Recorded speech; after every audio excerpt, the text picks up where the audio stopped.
Hey guys, I'm going to show you to draw a pocket watch. So you draw a watch like this, and you draw the bottom rim.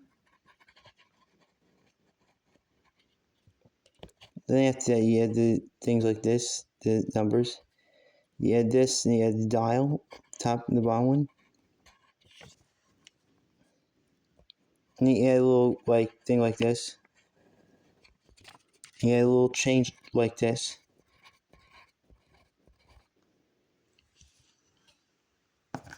And you color it in.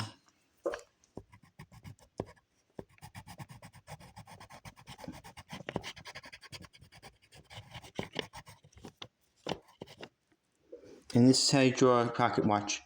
Don't forget to like, subscribe, turn notifications on your channel. Thank you for watching.